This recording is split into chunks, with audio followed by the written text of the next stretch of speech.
Hi guys, welcome back to my channel Chikki's stories. Video को शुरू करने से पहले हमारे चैनल को सब्सक्राइब कीजिए, बेल आइकन को दबाना ना भूलिए।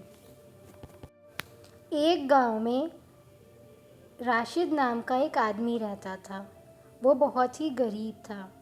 वो दिन भर घरे बेचता था, पर उसका एक भी घड़ा नहीं बिकता था। ईद आने वाली थी। वो अपने छोटे भाई के पास जाता है और उससे मदद मांगता है कि मुझे कुछ पैसे दे दो। उसका छोटा भाई बहुत ही घमंडी होता है। वो उसे वहाँ से भगा देता है और कहता है, मैं तुम्हारी कोई भी मदद नहीं करूँगा। राशिद बेचारा उदास होकर मस्जिद जाता है और वहाँ अल्लाह से कहता है, ऐ अल्लाह, तूने मुझे इतना गरीब क्यों बनाया? मैं अपने बच्चे के लिए ईद के कपड़े भी नहीं ला पा रहा। फिर वो घर जाता है और अपनी बीवी को सब कुछ बताता है कि उसके एक भी घड़ा आज नहीं बिका है और वो अब आगे क्या करेगा उसको कुछ नहीं पता। उसकी बीवी कहती है, आप परेशान मत होइए, मैं अल्लाह से दुआ करूँगी कि आपका सब कुछ सही हो जाए। उसी वक्त उसका बेटा रेहान आ जाता है और वो अपनी अम्मी से कहता है, क्या इस साल भी मेरे ईद के कपड़े नहीं बनेंगे अम्मी? राशिद बेचारा फिर नमाज़ पढ़ने जाता है और अल्लाह से कहता है, ऐ अल्लाह, 3-4 साल से मैंने ईद नहीं मनाई। इस बार ऐसा कुछ कर दो कि मैं अपनी ईद मना लूँ।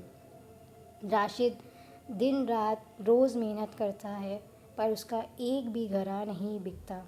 कभी कभी 1-2 घड़े बिक भी जाते हैं, तो वो भी बहुत मिन्नतों के बाद। राशिद बेचारा उदास हो जाता है और बहुत ही समझाने के बाद उसके 1-2 घड़े बिकते हैं। एक दिन एक बूढ़ी औरत आती है और उससे कहती है कि मेरा पुराना घड़ा ले लो और मुझे एक नया घड़ा दे दो, क्योंकि मेरे घड़े से पानी बहता है। राशिद बहुत ही दयालु होता है और वो एक घड़ा उस औरत को दे देता है और वो ये कहता है कि तुम ये वाला घड़ा भी ले जाओ, मुझे तुम्हारा घड़ा नहीं चाहिए। तुम ये घड़ा नया भी ले लो और पुराना भी अपने पास ही रखो। पर वो औरत कहती है, मैं तुम्हारा इम्तिहान ले रही, मैं तुम्हें जो घड़ा दे रही हूँ इससे तुम्हारी सारी परेशानियाँ ख़त्म हो जाएंगी और तुम इस घड़े को जब तुम्हारी मुराद पूरी हो जाए इस पे काला या लाल रंग का कपड़ा ढककर इसको बंद कर देना, सामान निकलना बंद हो जाएगा। जैसे ही राशिद घर जाता है उसमें से एक जिन निकलता है और वो राशिद से कहता है, बताओ तुम्हें क्या चाहिए, आज से मैं तुम्हारा गुलाम हूँ। राशिद नीचे उतरता है और कहता है, मुझे मेरे बेटे के लिए ढेर सारे नए कपड़े चाहिए। कुछ ही देर बाद कपड़ों का ढेर लग जाता है। राशिद बहुत खुश होता है। वो उससे कहता है, तुमने मेरे ऊपर बहुत बड़ा एहसान किया है, तुम्हारा एहसान मैं नहीं भूलूँगा, और लाल रंग का कपड़ा डालकर उसको बंद कर देता है। फिर वो सोचता है कि अब इससे मैं बहुत पैसे कमाऊँगा। उस कुछ देर बाद उसकी बीवी और बेटा वहाँ पर आ जाते हैं और वो उसकी बीवी पूछती है, ये सब क्या है? राशिद उसको सारी बात बताता है कि उसके साथ आज दिन भर क्या क्या हुआ। उसका बेटा रेहान कहता है, पापा, क्या ये सारे कपड़े मेरे लिए हैं? तो राशिद कहता है, हाँ बेटा, ये सारे कपड़े तुम्हारे लिए हैं। फिर वो दूसरे दिन घड़े की दुकान में जाकर बैठता है और फिर उसका कोई भी घड़ा नहीं बिकता है। वो दोबारा घड़े पास जाता है और इस जिन से कहता है, आज तुम मुझे बताओ कि तुम्हें क्या चाहिए। राशिद कहता है, तुम मुझे ढेर सारे अच्छे अच्छे घड़े दे दो जो मेरे सारे बिक जाएं। कुछ ही देर में घरों का ढेर लग जाता है। राशिद देखकर बहुत खुश होता है और घड़े पर लाल रंग का कपड़ा डाल देता है। फिर वो सुबह जाकर वो घड़े बेचता है। उसकी दुकान पर भीड़ लग जाती है। एक औरत कहती है, आज के पहले मैंने ये घड़े कभी नहीं देखे। عید آ جاتی ہے اور راشد نماز پڑھنے جاتا ہے اور اللہ کا شکریہ ادا کرتا ہے۔ وہ اللہ سے کہتا ہے، اللہ تو نے میرے اوپر بہت بڑا احسان کیا ہے۔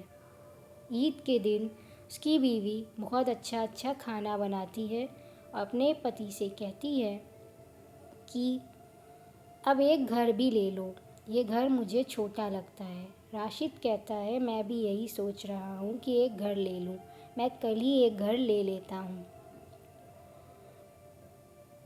راشد اپنی بیوی کو وہ گھر دکھانے لاتا ہے اور اس کی بیوی کہتی ہے، یہ گھر اتنا پیارا کس کا ہے؟ راشد کہتا ہے، یہ گھر ہمارا ہے، اب سے ہم یہیں رہیں گے۔ دن پہ دن راشد بہت ترقی کرنے لگتا ہے۔ اس کے گھر کے باہر گاڑیوں کی لائن لگی رہتی ہے۔ ایک دن اس کا چھوٹا بھائی اس کے گھر کے باہر آتا ہے اور سوچتا ہے کہ کچھ دن پہلے یہ مجھ سے بھیک مانگ رہا تھا، اس کے ساتھ ایسا کیا ہوا جو یہ اتنا امیر ہو گیا؟ وہ چھپ کے راشد کے گھر کے باہر کھڑا ہو جاتا ہے اور سب کچھ دیکھ لیتا ہے۔ وہ چپکے سے جا کے راشد کے گھر سے وہ گھڑا اٹھا لاتا ہے اور سوچتا ہے کہ میں پھر سے اس کو غریب کر دوں گا اور میں خود ہی امیر رہوں گا۔ وہ گھڑا لے کر اپنے گھر چلا جاتا ہے۔ اس کی بیوی کہتی ہے، یہ بیکار سا گھڑا لے کر یہاں کیوں آئے ہو؟ میں نے تمہیں سامان لانے کو کہا تھا۔ دانش اپنی بیوی سے کہتا ہے، یہ کوئی معمولی گھڑا نہیں ہے، یہ ایک جادوئی گھڑا ہے، چلو دیکھتے ہیں یہ گھڑے سے کیا کیا ملتا ہے۔ اور دونوں بیٹھ جاتے ہیں اور کپڑا ہٹا دیتے ہیں۔ کپڑا ہٹاتے ہی جن آتا ہے اور کہتا ہے، آج سے میں آپ کا غلام ہوں، بتائیے آپ کو کیا چاہیے؟ دانش بہت لالچی ہوتا ہے۔ وہ اس جن سے کہتا ہے، مجھے سونے کے سکے دے دو تاکہ میں اور بھی امیر ہو جاؤں اور مجھے پھر کام نہ کرنا پڑے۔ کچھ ہی دیر میں سونے کے سکوں کا ڈھیر لگ جاتا ہے۔ دانش جن سے مانگ تو لیتا ہے پر اسے بند کرنے کا اپائے اس کو نہیں آتا ہے اور کچھ ہی دیر میں دونوں سونے کے سکے میں دب کر مر جاتے ہیں۔ یہ خبر جب راشد کو ہوتی ہے تو وہ سمجھ جاتا ہے کہ اس کے گھر سے گھڑا اس کے چھوٹے بھائی دانش نے ہی چرایا تھا۔ اپنے چھوٹے بھائی کے مرنے کی خبر سن کر راشد کو بہت دکھ ہوتا ہے، پر وہ اب کر بھی کیا سکتا ہے؟ وہ اداس ہو کر کھڑا رہتا ہے۔ Thanks for watching, please subscribe, like and comment. Bye bye.